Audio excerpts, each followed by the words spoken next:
In this video, we'll talk about why the FIA messed up, the ethics board in F1, and why Lewis Hamilton cannot support all campaigns. Let's get started. The FIA has admitted it overreacted to an incident at the Azerbaijan Grand Prix, which hampered Haas on several occasions across the 2022 season. The scarcely used black and orange flag, also known as the meatball flag, became a more regular sight than usual this year. It is designed to be flown whenever a driver is running with damage that the stewards feel is likely to endanger himself or others on the track. When shown that flag, a driver is obliged to pit so the mechanics can attempt to fix the damage. They can only rejoin the race once whatever the problem was is no longer posing a significant risk in the eyes of the stewards. After Alonso was allowed to carry on with damage at the US Grand Prix, both Steiner and Magnussen called the situation as bullshit, and now Nicolas Tombazis, who is the head of the FIA's technical matters, has admitted that the FIA overreacted with Magnussen and started deeming cars unsafe even when they were a bit on the limit.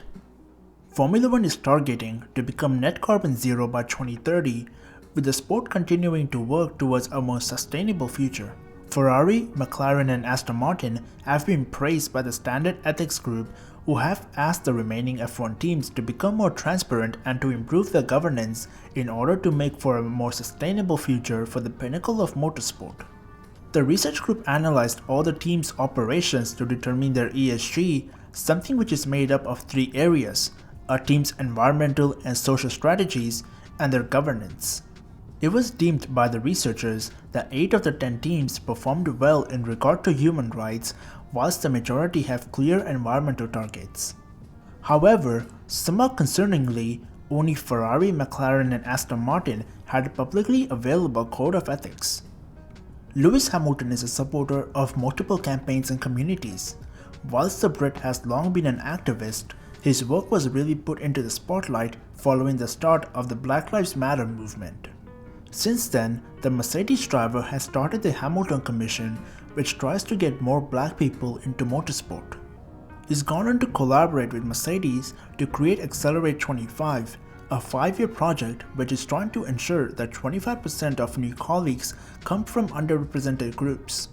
Quite clearly, Hamilton is no stranger to throwing himself into new campaigns and communities, which is commonly why he is asked by so many to join as an ambassador.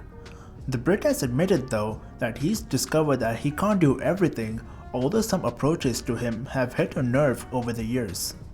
Caring is a good thing, and it doesn't matter what it is you're caring about. I personally think you can care for as many things as you want. But I'm definitely finding you can't do everything and you're only one person. I've definitely learned how to really narrow it down and put as much energy and focus into a particular area. Well, that's been it for this video, and if you want to learn more about why Lando should leave McLaren, then check out this video.